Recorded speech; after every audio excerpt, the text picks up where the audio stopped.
Amigos, muy buenas noches.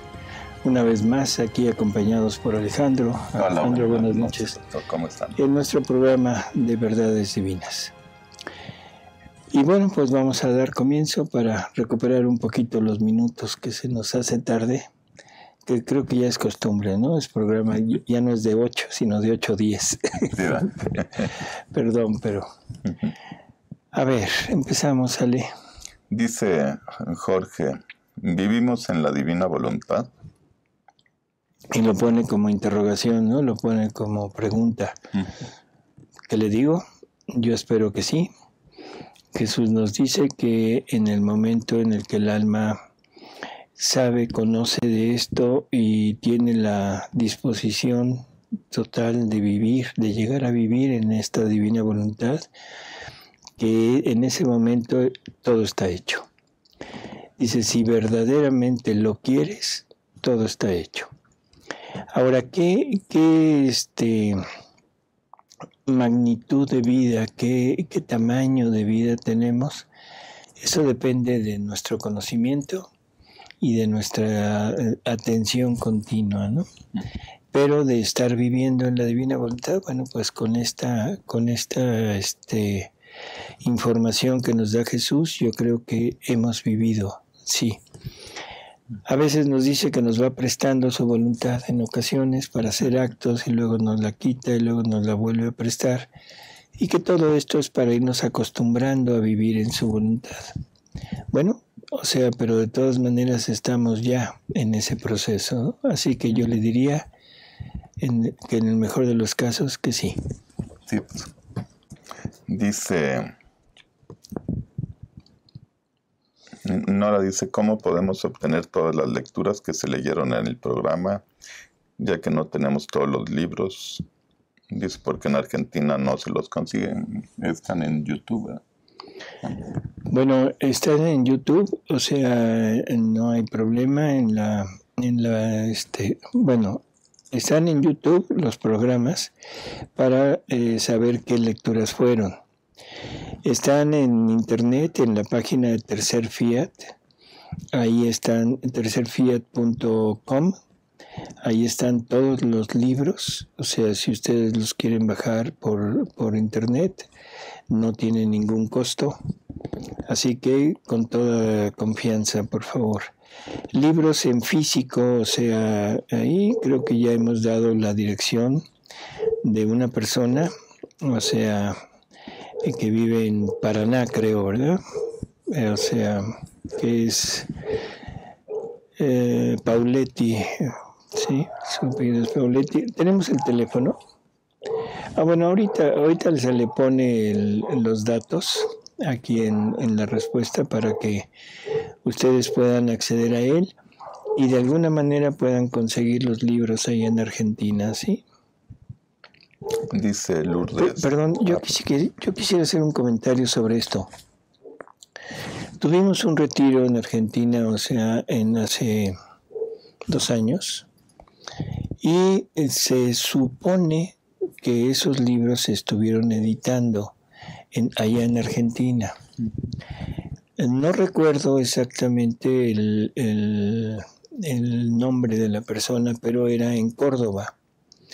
En Córdoba se estuvieron editando estos libros y de alguna manera esta persona, Pablo Pauletti, él debe tener datos de dónde conseguirlos ahí, ¿sí? Y si no, él tiene otros contactos de la misma edición nuestra, pero hecha por otras personas. El caso es que es lo mismo. Lo único que sí me llama la atención es que no se hayan seguido editando estos libros allá.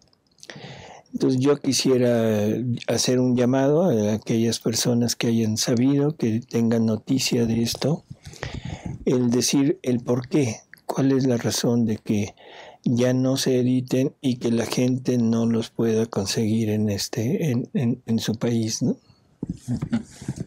Dice Lourdes. Por el simple hecho de que un acto humano no es hecho en divina voluntad, ya es pecado. Por lo tanto, Jesús muere siempre. Es una pregunta muy difícil de contestar, pero sí, mire, Jesús, hay un momento en una lectura que dice, el querer humano es pecado. ¿Qué es el querer humano? Es el acto humano. Ahora, necesitamos entender que todos nuestros actos tenían la finalidad de desarrollar en ellos una vida divina. Por lo tanto, cada acto que la criatura hubiera hecho en unión con la divina voluntad, se hubiera multiplicado una vida divina en ese acto. Cuando el hombre se sale del plan de Dios y pierde la divina voluntad y pierde la vida divina, ya no tiene capacidad de poder poner esa vida en sus actos. Por lo tanto, es una deuda que estamos adquiriendo con Dios. Cada acto que hemos hecho debería de haber tenido todo lo necesario para desarrollar esa vida. Por lo tanto, ya no hay eso. Cuando Jesús viene a este mundo, hay una deuda que toda la familia humana tiene para con Dios. Y Él tiene que pagar esa deuda. Y esa deuda es deuda de vida. El hombre le dio muerte a la vida divina en sus actos y por lo tanto hizo que surgiera la vida humana en cada acto. Jesús tiene que venir a sufrir una muerte por cada acto para darle vida a la vida divina en cada acto de criatura. Eso es lo que Él hace rehaciéndonos. Sin embargo, para la criatura y para Jesús, ¿Jesús tiene que morir? Sí.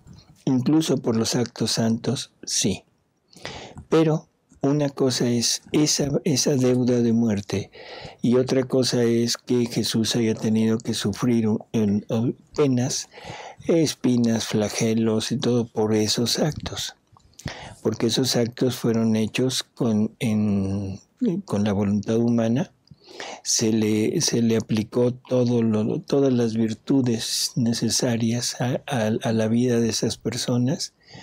Hicieron una santidad humana, que es lo que Jesús nos pidió, y por lo tanto eran actos aceptos a Dios, o sea que lograron un mérito para con Él, que le dieron gloria, que le dieron amor, no la gloria y el amor que Él hubiera querido.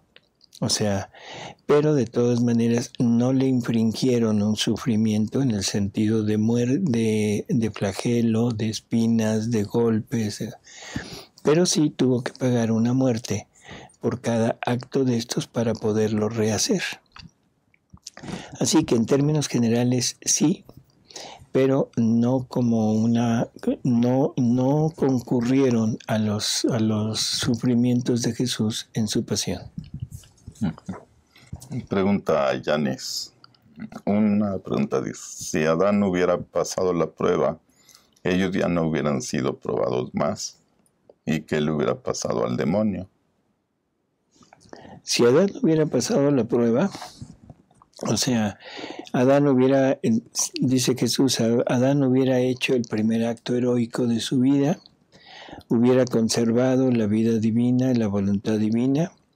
La primera en recibir esa herencia era Eva, o sea, se lo hubiera pasado, igual que Luisa nos la está pasando a nosotros, y Eva lo hubiera podido conquistar por medio de su voluntad humana, queriendo unirse a la voluntad divina, y nosotros todos hubiéramos nacido inmaculados, no hubiera habido ese pecado original, pero todos era necesario que pasáramos una prueba. ¿Cuál era el papel del demonio? Difícil decirlo, no tengo una idea clara, pero yo supongo que podría haber tentado al hombre, aunque en ese momento de la prueba, si el hombre hubiera tenido la voluntad divina en su interior, lo más probable es que el demonio no se hubiera podido acercar, igual que no se pudo acercar a Adán. La otra solución es que hubiéramos nacido en estado de gracia, de gracia, o sea, de una santidad humana, igual que Eva, y que el demonio hubiera podido tentarnos a nosotros para poder pasar la prueba. Y si lo hubiéramos pasado, hubiéramos adquirido ya esa divina voluntad y esa vida divina. Si no lo hubiéramos pasado, nos hubiéramos salido, y como no había un redentor, porque no lo hubo, porque Adán no cayó, pero según nos da a entender Jesús, Adán hubiera fungido como el intermediario entre el hombre caído, o sea, Eva caída, y Dios.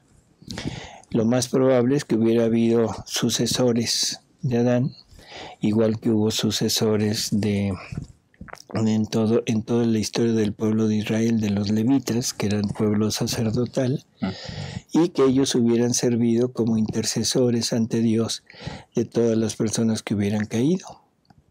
Es simples conjeturas, o sea, no me haga caso. Lo único que Jesús dice es que si Adán no hubiera pecado, él hubiera venido glorioso a reinar aquí entre sus criaturas, entre sus hermanos. Dice Leticia, si la divina voluntad está en todo lo creado y en todos los actos de la redención y santificación, mientras más giramos en estas obras es como podemos adquirir la divina voluntad. Si vivimos la divina voluntad, entonces podemos cumplir el primer mandamiento de amarás a tu Dios. En todas las cosas, pues ponemos nuestro te amo en toda la creación, ¿o no es así? Por eso, o sea, teniendo la divina voluntad, la divina voluntad contiene tanto la obra de la creación como la obra de la redención, ¿sí? Por lo tanto, creo que es importante entender lo siguiente. La divina voluntad es la que encierra tanto el acto del Padre como el acto del Hijo, y lo encierra a través del Espíritu Santo. O sea, el Espíritu Santo es la tercera persona que une las dos acciones, tanto del Padre como del Hijo. Por lo tanto, esta divina voluntad, que es el motor de todas las acciones de Dios, el motor, esa divina voluntad lo encierra todo en ella. Cuando un alma quiere vivir en esta divina voluntad, lo que pasa es que se encierra la divina voluntad en la criatura, pero se encierra con todas sus obras. Y como es la vida de la criatura, ahora la criatura puede decir que todas esas obras son de ella. Esto a veces nos cuesta trabajo poderlo digerir. Yo a veces pongo ejemplos muy burdos, pero pues, perdón, si yo a Alejandro le pudiera dar mi voluntad, Jesús nos dice que la voluntad es como una caja donde se guardan todos nuestros actos. Entonces, si yo le pudiera dar mi voluntad a Alejandro, mi voluntad contiene mis actos, voy a poner de cirujano. He hecho N número de intervenciones quirúrgicas, he atendido N número de partos, en fin. Él los tendría como propiedad. Y él podría decir, yo realicé estos actos, estas operaciones, aunque nunca haya estado en un quirófano. Pero el acto, el hecho, el mérito de ese acto sería de él. Cuando la divina voluntad nos toma como vida nuestra, entonces ella nos comunica todos sus actos y nosotros podemos de alguna manera concurrir junto con Jesús en todo eso. Por lo tanto, todos los actos de Él, tanto de la creación como de la redención, como de la santificación, están presentes en la criatura. Podemos girar en ellos, por supuesto, porque son actos que nos corresponden, pero necesitamos conocerlos, necesitamos realmente como decir, ahora sí son míos, y eso solamente con el conocimiento. Por lo tanto, el giro es para eso, para hacernos propietarios de todo lo que la divina voluntad contiene y, de alguna manera, poder tener en nosotros los méritos de Él y el amor de Él para ponerlo en cada acto de Él. O sea que estamos amándolo en todo lo que Él ha hecho. ¿Sí? Dice Milagro, en el volumen 14 hay una lectura de un confesor difunto que le dice a Luisa que con el escuchar las verdades recibió mucha luz en el cielo. Esto puede pasar solo con los libros del cielo o también con las horas de la pasión. Pensando en nosotros, el solo escuchar los escritos se puede recibir tanta luz. Obvio que lo mejor es leer y hacerlo vida. Por supuesto. O sea, la finalidad es llegar a hacer vida todo esto, ¿no? Entonces, bueno, de alguna manera debemos entender que si solamente escuchamos, bueno, es algo que nos ilumina. ¿Qué tanto me ilumina? Depende de qué tan dispuesto, qué tan abierto estoy a las verdades. Si no lo sigo como vida, yo diría que esa iluminación fue como un flashazo y no dejó huella en mí. Pero de todas maneras, algo habrá dejado.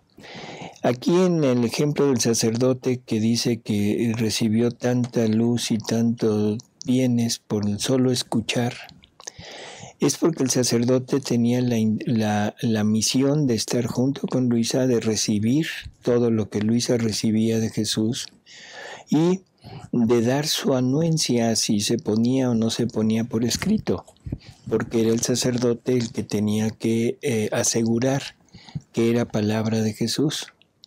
Entonces, de alguna manera ya estaba más involucrado en este tipo de espiritualidad. No sabemos hasta dónde lo haya vivido o lo haya querido vivir, eso sí no sabemos. Pero cuando menos sí tenemos la seguridad de que tenía la intención de estar atento y de estar analizando todo lo que Jesús le decía. Y si eso le proporcionó tanto placer, tanta gozo, tanta gloria, ¿qué no será el cuando se haga? Sí. Así que bueno, vamos a preocuparnos no porque nos ilumine, sino por llevarlo a vida. Yo creo que eso sería como la parte fundamental, ¿no?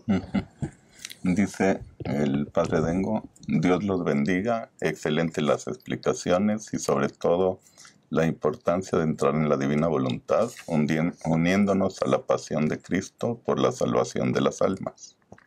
Esto que usted dice, Padre, es perfecto, porque en la medida que nosotros vamos tomando vida en la divina voluntad, todas las obras de Jesús se convierten en obras nuestras.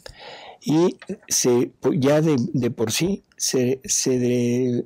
¿cómo diríamos? No es que se repita, se pone en acto la pasión de Jesús. O sea, ya nada más así, aún sin participar. Pero si tomamos ya la conciencia de que estamos viviendo esos mismos actos, entonces estamos llevando a cabo esa unión de voluntad con Él y se repite en nosotros ahora la pasión de Él. Y Él pone sus sufrimientos con todos los méritos de Él, los pone sobre nuestros actos y sobre todo sobre nuestros sufrimientos, que es nuestra cruz, esa cruz que tanto nos invitó a tomar. Toma tu cruz y sígueme. Y bueno, en la medida que nosotros lo hagamos, Él pone todos sus actos ahí. Hay lecturas en donde dice cosas que son tremendas. Primero, en las horas de la pasión nos dice que por cada palabra que digamos, haciendo las horas de la pasión, con sus mismas intenciones, nos dará un alma por cada palabra. ¿Qué es eso de que nos dará un alma? Que estaremos concurriendo junto con Él en la salvación de las almas y Él nos lo dará como si nosotros lo hubiéramos hecho. Es obra de Él, pero nos lo da como mérito nuestro. Hay una lectura también, creo que en el libro 16, algo así, no recuerdo ahorita, donde Él dice que si alguna criatura se llega a salvar, será única y exclusivamente por los actos hechos en su voluntad. Eso es tremendo lo que está diciendo. Sí. Y bueno, unirnos a la pasión de Jesús, tratar de llevarla a cabo en nosotros, que Él la lleve a cabo en nosotros, y con esa intención, las intenciones de Él, de redimir, de rehacer, de reintegrar la gloria del Padre en todos nuestros actos. Dice Lourdes, en la lectura de los escritos Dios nos pide orden. Voy en el volumen 13 y lo sigo ya en el volumen 17 en el canal, y en el grupo de lectura van más avanzados. Hago mal en hacer lecturas diferentes a mi nivel. Wow. En orden, o sea, hemos hablado de que las verdades se van acomodando de tal manera que una verdad nos ayuda a entender otra verdad. Si realmente su lectura, o sea, lo que usted va haciendo seguido, va en el volumen 13, oír verdades del volumen 17 no sería mucho problema si nada más las oye, las capta hasta donde quiera, pero no se involucra en la lectura siguiente. O sea, no querer seguir con el libro 17, porque habría una faltante entre el 13 y el 17 de cuatro libros, ¿no? Entonces, no hay problema con que se escuchen verdades, con que se hablen, se vea lo grande de las verdades, pero si nosotros seguimos nuestra lectura y nuestro avance a nivel de donde vamos. Malo, como le digo, es que quisiera saltarse y quedarse en el 17, entonces sí habría un abismo, ¿no? Dice Elizabeth, ¿cómo es que Dios, después de crear a Adán, dice no es bueno que el hombre esté solo? ¿Estaba solo? ¿Cómo? Si Dios estaba con él. No. Ah, bueno, no es bueno que el hombre esté solo. Una cosa es la parte de compañía espiritual, y la compañía espiritual de Dios, bueno, pues eso es lo que nos llena, y ese va a ser nuestro destino. Pero la misión del hombre en la tierra era de multiplicar los hijos de Dios. Y ese multiplicar los hijos de Dios se tenía que hacer a través de la reproducción. Y para eso se necesitaba la parte complementaria, la parte femenina del hombre, y a eso se refiere. No es bueno que el hombre esté solo. Junto con eso, toda la riqueza de la creación, toda la belleza de la revelación que Adán tenía en su interior, era conveniente que la compartiera con alguien de su misma naturaleza. Entonces, por un lado tenía la compañía de Dios, pero por otro lado debería de tener la compañía de alguien de su misma naturaleza creada. Dios es increado, Dios es infinito. El hombre necesitaba de una compañera, y en ese sentido de la reproducción, para poder multiplicar la vida de los hijos de Dios sobre la tierra. No son hijos nuestros nada más. Esto es una asociación que Dios hizo con el hombre, una asociación, una empresa, en donde el hombre pone la materia y Dios pone la parte espiritual. Dios pone el alma, el hombre pone el cuerpo. Dice Mirna, doctor, escuché que debíamos tener cuidado con Valtorta, no por ella, sino porque han modificado sus escritos y eso puede ser delicado.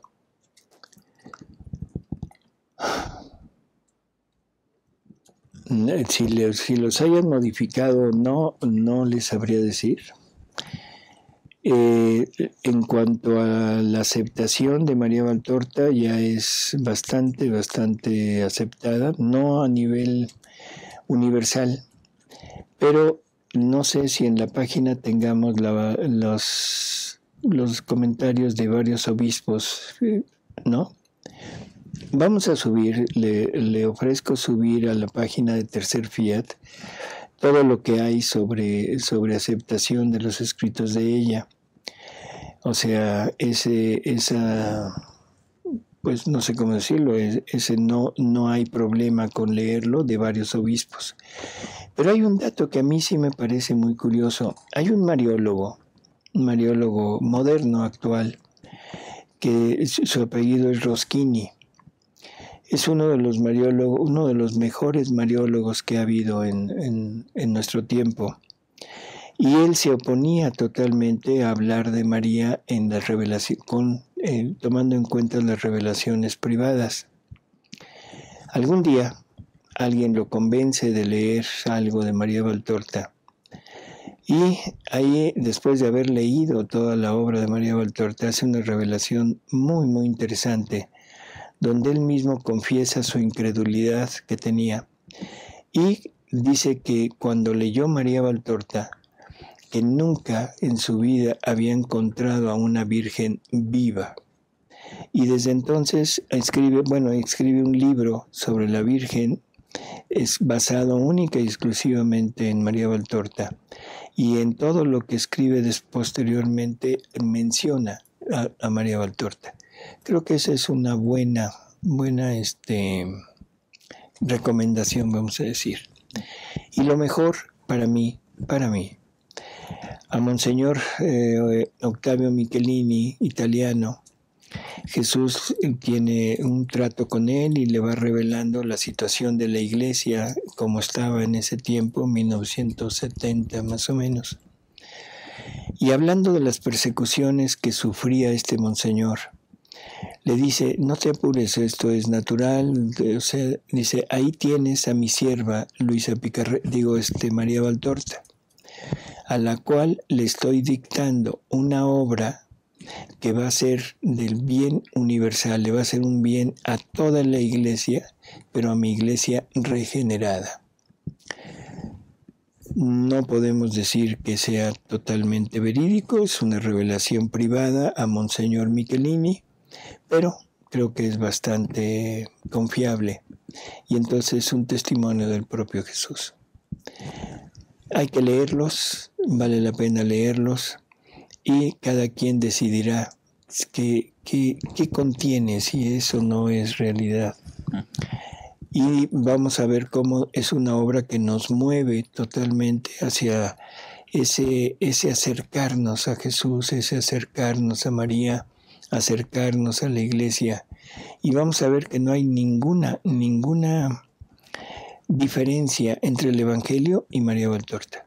Claro, María Valtorta es explicado y el Evangelio pues es muy reducido, pero conviene leerla, cada quien que saque sus propias conclusiones, ¿no? No está prohibido leer revelaciones privadas de nadie. La Iglesia nos autoriza a leer cualquier cosa que sea con la intención del crecimiento espiritual y siempre y cuando nos haga un bien a nuestras almas. O sea, que no nos separe ni en lo más mínimo de la doctrina de la Iglesia. Dice Sofi, en la divina voluntad, ¿cómo pedir por el descanso eterno de un difunto? ¿Cómo pedir por el descanso eterno de un difunto? Habría que pedir, o sea, que Dios el tratar de aplicar. Tenemos modos para reparar por los actos de esa persona. Y yo diría de todas las personas que han muerto. En la divina voluntad tenemos todos los actos de Jesús y Jesús sufre y muere por toda la humanidad. Por lo tanto, podemos tomar todos los sufrimientos de Jesús y aplicarlos a esa alma y después de ella a todas las demás que estén en ese trance de morir, para fortificarlas y para hacer que digan que sí. Podemos rehacer sus actos y entregarle a Jesús el amor, la gloria, la alabanza que deberían de haberle dado a esas personas durante su vida, que no lo hicieron, pero eso también ayudaría muchísimo para esto. Podemos tomar toda la sangre de Jesús, sus llagas, sus sufrimientos, y aplicárselos a esa alma para fortalecerla. para llenarla del amor de Dios en ese momento crucial en que va a decir que sí o que va a decir que no. Y sobre todo para ayudarla en el purgatorio. O sea, todos los sufragios que se hacen son con la finalidad de ayudar a purgar, ayudar a purificar a aquellas almas. Qué mejor que todo el sufrimiento, que toda la vida, que todo el amor de Jesús puesto en ellas, bañarlas con su sangre. Eso es lo que podemos hacer por todos ellos. Y recuerde, en la divina voluntad no hay tiempo. No importa cuándo haya muerto esta persona, o sea, pudo haber muerto hace 1 hora o pudo haber muerto hace 2000 años. O sea, la divina voluntad se presenta en ese momento para llevarle todo lo que nosotros estamos ofreciéndole. Estos son los sufragios que Jesús dice que el alma que vive en la divina voluntad forma el camino real para llegar al purgatorio a todas las almas para ayudarlas.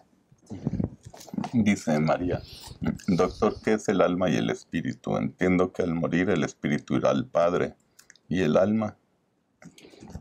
Yo digo que es una misma, vamos a tomarlo como una misma unidad espiritual, donde el alma, el trabajo del alma es el vivificar al cuerpo, el mantener la vida del cuerpo.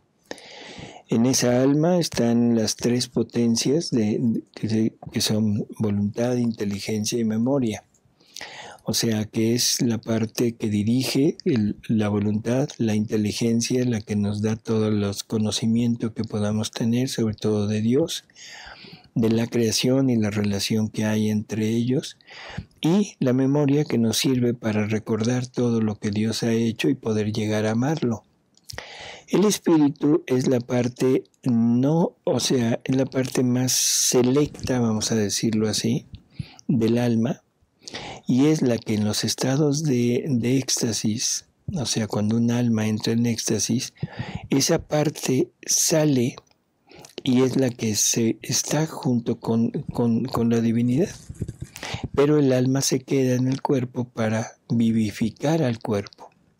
Esta explicación la tenemos más o menos bien definida en los comentarios que hace la Virgen sobre la dormición de ella, cuando ella habla de si murió o no murió. Y ahí explica que la parte del alma se quedó en su cuerpo para vivificarlo, para que no muriera, pero que su espíritu fue el que fue al encuentro de la divinidad de su Hijo. Y luego su cuerpo fue asunto para unirse otra vez al espíritu. Eso es lo mismo que le pasaba a Luisa. O sea, su espíritu salía, pero su alma quedaba. El problema es que siempre hemos involucrado en la misma palabra los 2 conceptos. Entonces, incluso Luisa dice, mi alma regresaba a mi cuerpo, ¿sí? Y que casi nunca lo separamos, pero son 2 realidades totalmente no distintas, son espirituales, y vuelvo a decir, como es parte misma del alma, pero no es, puede ser separable, y el alma siempre debe quedar. Cuando lleguemos a la otra vida, alma y espíritu se salvarán, alma o espíritu se condenarán, alma o espíritu se irán al purgatorio. Es una misma entidad, y al final, cuando la resurrección de los cuerpos, esa alma y ese espíritu volverán al cuerpo que estuvieron habitando en la tierra. Dice Teresa que tiene un grupo en WhatsApp que no conoce Divina Voluntad y que ya les compartió la biografía de Luisa Picarreta y los videos de introducción. ¿Qué siguientes videos le recomendaría para Bueno, pues aprovechando esta época, los videos de la Pasión de Jesús, o sea, todo lo que se ha hablado de la Pasión de Jesús. Hay muchos material en YouTube sobre esto. Hay retiros que están publicados ahí en YouTube sobre la Pasión de Jesús. Yo creo que sería el siguiente paso. Dice, a ver, Dice Rodrigo, ¿qué diferencia existe entre vivir a Dios por gracia y vivirlo realmente? ¿O es lo mismo? No. O sea, aquí entramos en problemas porque es una de las facetas en donde no hay mucho acuerdo. Jesús dice, bueno, más bien dicho, Luisa le pregunta a Jesús y le dice, oye, ¿cómo es posible que digas que el alma que llega a vivir en tu voluntad, al alma que llega a vivir en tu voluntad le es necesaria tu vida real en ella? Y entonces le propone, le dice, ¿que no es la misma vida de aquellas almas que poseen tu gracia? O sea, esa es la cuestión de Luisa. Entonces Jesús llega y le dice, no es la vida mística de aquellas almas que viven en mi gracia, sino es mi vida real. O sea, ahí ya Jesús marcó una diferencia. La vida mística, ¿qué es místico? O sea, ese es un problema, es una palabra así, misterio, misterioso. Pero si tomo el contexto de lo que está diciendo Jesús, dice, no es la vida mística, sino mi vida real.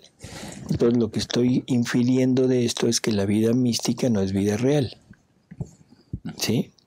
Ahora, ¿qué es la vida de la gracia? Es todo lo que la vida real de Jesús nos deja. Por ejemplo, cuando nosotros comulgamos, recibimos la vida real de Jesús. Es un Jesús completo que estamos recibiendo.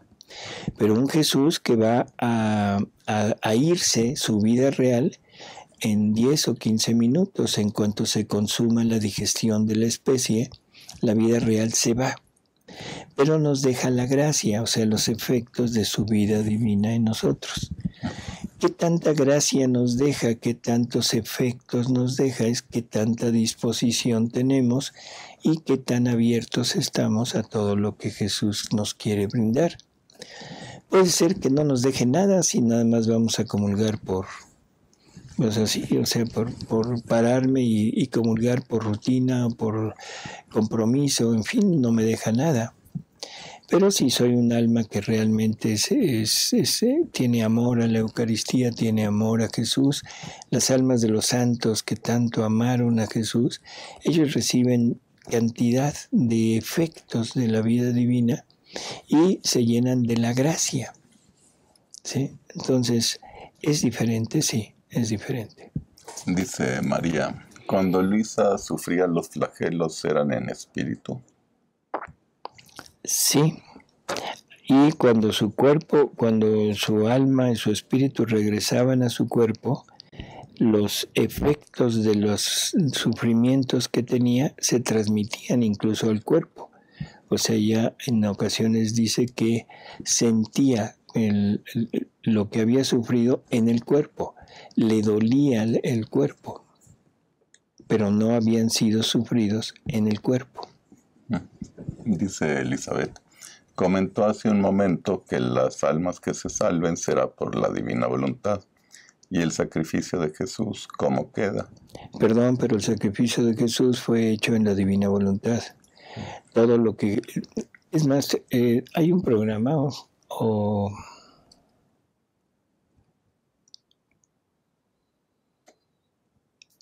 Sí, o sea, creo que ya se puso, ¿verdad? El programa de... La redención fue hecha, la necesidad de la divina voluntad en la redención. Sí, ¿verdad? Pero ya está, ¿verdad?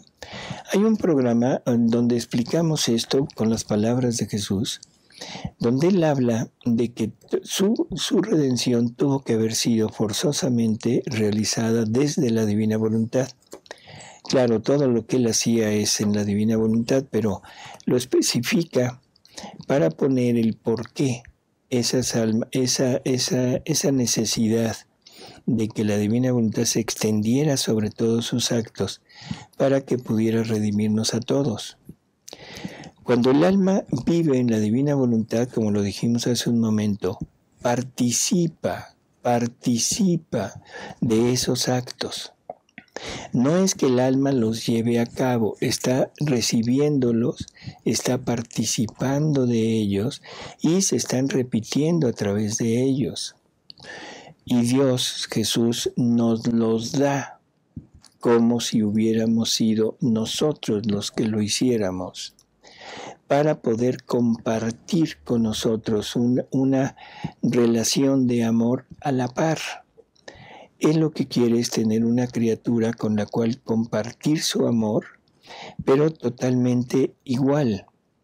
¿Y cómo podríamos compartir en amor igual si no tenemos los mismos actos y los mismos méritos de Él? Entonces, en ese sentido es como lo dice, no confundir y decir, bueno, entonces lo de Jesús queda aparte y lo mío es lo que hace que esto suceda. No, es esa participación y eso que Jesús me da como si hubiera sido hecho por mí. Ojalá que esto quede claro porque es importante, ¿no? No confundir este tipo de cosas. Dice Marjorie, en un grupo se está difundiendo audios de las horas de la pasión y meditaciones. Sugiere que sería importante hacer relojes vivientes. ¿Eso está bien y en qué momento se convierte en algo? ¿En qué momento se puede convertir en una devoción? Por favor, ¿me podría dar una recomendación sobre realizar o unirme a esos relojes vivientes? Mire, las horas de la pasión es la vida de Jesús. O sea, es ese continuo estar orando con Jesús. Cuando Jesús nos dice, reza, pero reza como rezo yo. Y es repetir lo que Jesús hacía en su vida. Hay una lectura, le voy a recomendar que lea 17.4, el libro 17, lectura 4, porque ahí está perfectamente explicado qué es vivir, qué es rezar en la divina voluntad. Llega Jesús con Luisa y le dice, hija, los tiempos son muy tristes. Las cosas que están pasando, que van a pasar, son tremendas. Se necesita mucha oración. Reza conmigo. Y entonces Luisa dice, ¿cómo era bello rezar junto con Jesús? Y vemos cuál era la oración de Jesús. Es estar ofreciendo su sufrimiento, su sangre, sus llagas y todo al Padre para redimir a todas las almas. ¿Sí? Entonces, ¿qué es lo que debemos hacer en las horas de la pasión?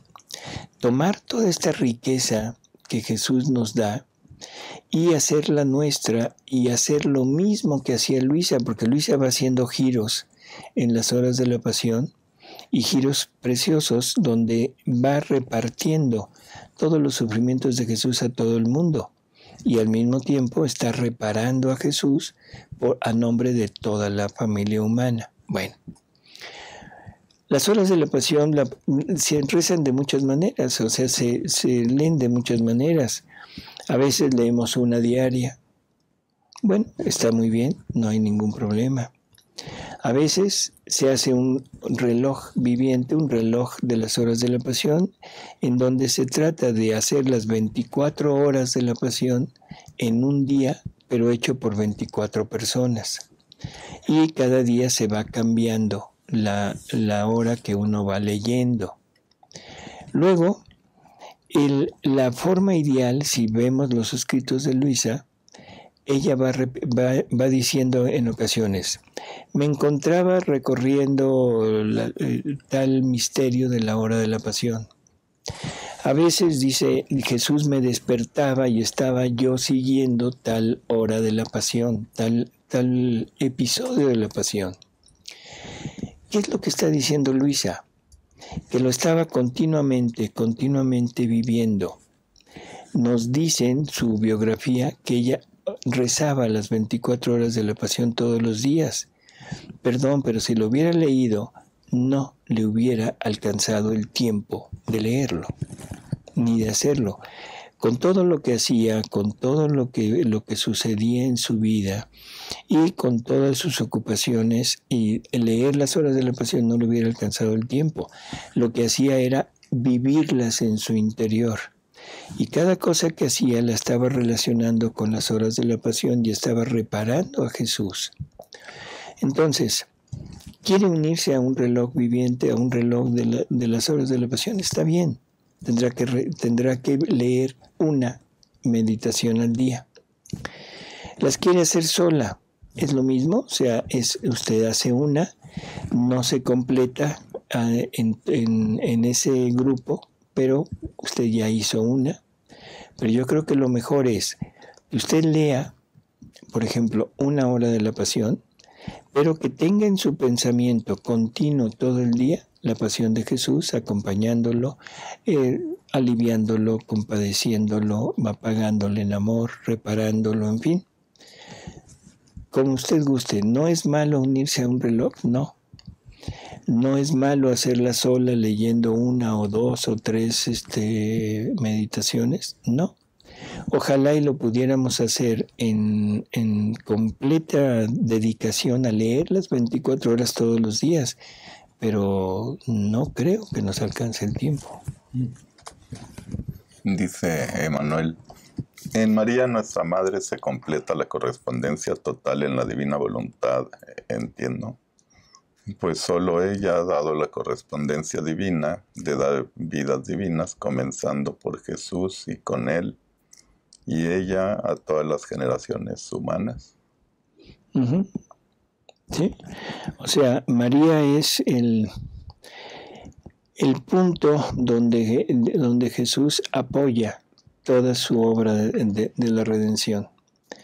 Recordemos que Jesús nos dice que cada vez que Él va a hacer que la divinidad va a hacer una obra que va a ser para el bien de toda la familia humana, primero lo trata con uno, y que cuando ese uno le ha correspondido a nombre de todos, entonces ya pone la obra a disposición de todos.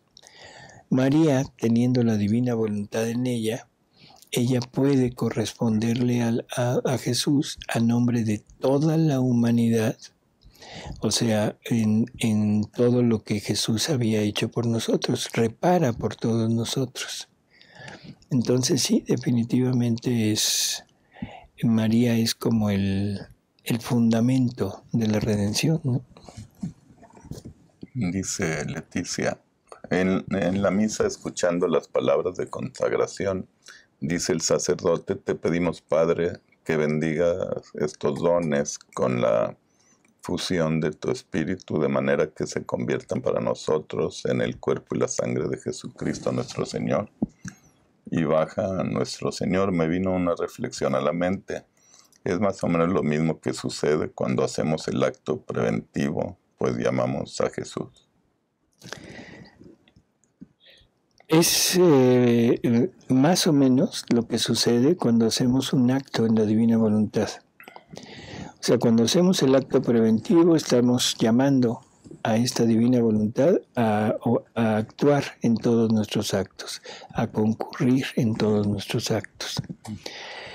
Pero cuando llevamos a cabo el acto, Jesús dice que entonces su voluntad es como si fuera una consagración que hace en el acto, porque en la forma, en la hostia o en el vino, se pone el cuerpo, la sangre de Jesús, se convierten en el cuerpo y la sangre de Jesús.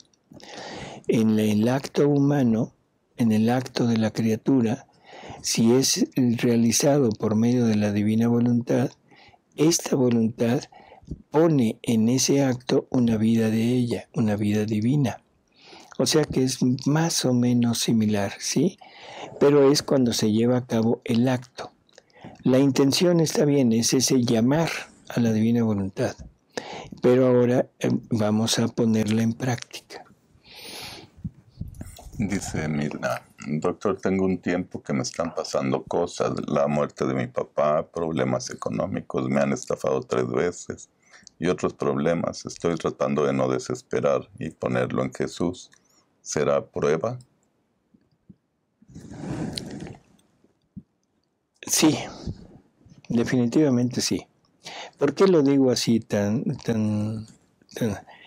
Jesús dice que cuando un alma quiere vivir en su voluntad, No importa lo que le pase, no importan los sucesos que le vengan, sin importar si vienen del hombre, si vienen del demonio o vienen incluso de él.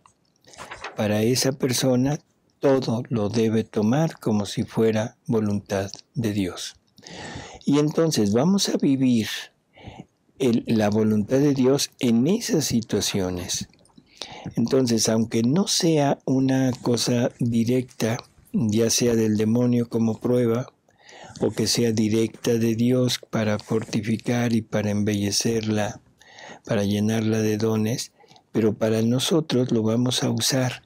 Y entonces todo lo que nos suceda va a servir para el bien, para el bienestar del alma, va a servir para crecimiento de esa vida divina en nosotros y sobre todo va a servir para gloria, para mayor gloria de Dios. Dice Johanita, ¿se puede decir que el vivir en la divina voluntad es como un despertar de la conciencia? No sé a qué se refiere con despertar de la conciencia. Yo diría que vivir en la divina voluntad es volver al punto de origen. No sé cómo lo veas tú, Alejandro. Sí, también. Pero como despertar de la conciencia, o sea, yo diría un despertar de mi conciencia es darme cuenta de quién soy, de lo que he hecho, de dónde estoy. Yo diría que va más allá, ¿no? Sí, porque el despertar de mi conciencia apenas me pone en disposición a recibir la divina voluntad. Así es. ¿No? Exacto. Así que no, yo creo que va un poco más allá. Dice Tere, cuando Luisa se sentía que era pecadora, ¿era porque absorbía los pecados de las almas? No, yo creo que aquí el problema es, entre más cerca se encuentra un alma de Dios, más imperfecta se ve, no importa las gracias que contengan, ¿no? Entonces, en muchas ocasiones Luisa se siente muy mala, se siente pecadora y llega Jesús y le dice, a ver, ¿de qué me hablas, no? Y dice, no, Señor, es que me veo así. Y entonces Jesús le dice, a ver, ¿qué acaso te ha salido de mi voluntad? Y Luisa contesta, no, Señor, Dios me libre, o sea, eso nunca. Bueno, entonces no tienes por qué tener estos problemas, ¿no? Es la cercanía con la luz. O sea, entre más cerca estamos de Dios, más imperfectos nos vemos nosotros. Entre más alejados de Dios, mucho mejor concepto tenemos de nosotros. O sea, en fin, podríamos poner muchos ejemplos, pero no me veo pecador, ¿sí? Si estoy alejado de Dios, digo, no soy tan malo. Dice Guillermo, doctor, ¿me podría recordarme en qué parte nuestro Señor le pide a mamá Luisa que sea su mamá? Wow. Se lo pongo en el próximo programa porque ahorita no recuerdo el dato, pero se lo buscamos y con mucho gusto se lo decimos, ¿no? Dice Mónica, doctor, ¿recordará en qué lección se menciona sobre los paladares purgados? ¿Cómo le hace París para encontrar tan rápido las lecciones? ¿Qué software utiliza? Gracias. Bueno, ese el paladar purgados en el 19. El 19, bueno, está en el libro 19, ahorita le digo en cuál. ¿Qué software se usa? Pues ninguno en especial, o sea, usted une sus libros en Word y le pone buscar y le busca las palabras que quiere. Hay una aplicación que yo en lo personal uso, que a mí me ha servido mucho, que se llama Isilo. Y esta aplicación también, o sea, es juntar todos los archivos en uno solo, se convierten a ese formato y entonces ya se hacen búsquedas y búsquedas muy, muy rápidas. Así que puede ser en Word Puede ser en PDF, también PDF lo hace, o puede ser en este ISILO, pero necesita unir todos los escritos. Porque si lo busca de uno en uno, pues se va a tardar un tiempecito, ¿no? Ponle paladar purgado y... Dice María de los Ángeles, si el alma es la vida del cuerpo y el espíritu es la vida del alma, la persona, si no se comunica con Dios, solo queda en cuerpo y alma. No, que el espíritu también está, o sea, no hay problema. Aquí el problema que tenemos es que tenemos dos naturalezas en una misma persona. No es que seamos dos, sino estas dos naturalezas conforman nuestro ser. Pero son cosas distintas, o sea, la materia requiere alimento material y el alma, la parte espiritual, requiere alimento espiritual. Nosotros hemos ido haciendo crecer nuestra vida material, pues con el alimento que recibimos, tanto el alimento material como el alimento de lo que vemos. Todo lo que entra por nuestros sentidos, conocimientos, sensaciones, vivencias, van haciendo crecer esta vida material que tenemos. Pero de la vida espiritual la hemos ido dejando a un lado, la hemos ido dejando poco a poco en inanición, y en muchísimas personas está prácticamente desnutrida. Entonces, ¿en qué condiciones queda? Decía si el alma es la vida del cuerpo y el espíritu es la vida del alma, la persona, si no se comunica con Dios, solo queda en cuerpo y alma. Por eso, el alma sigue siendo parte de espiritual y sigue teniendo una vida mínima de espíritu. Pero el que más está desnutrido es el espíritu. O sea, todo aquello que nos acerca hacia Dios, queda disminuido. De Paladares Purgados era en el libro 19, lectura 11. Y lo de... Entonces 19:11, Paladares Purgados.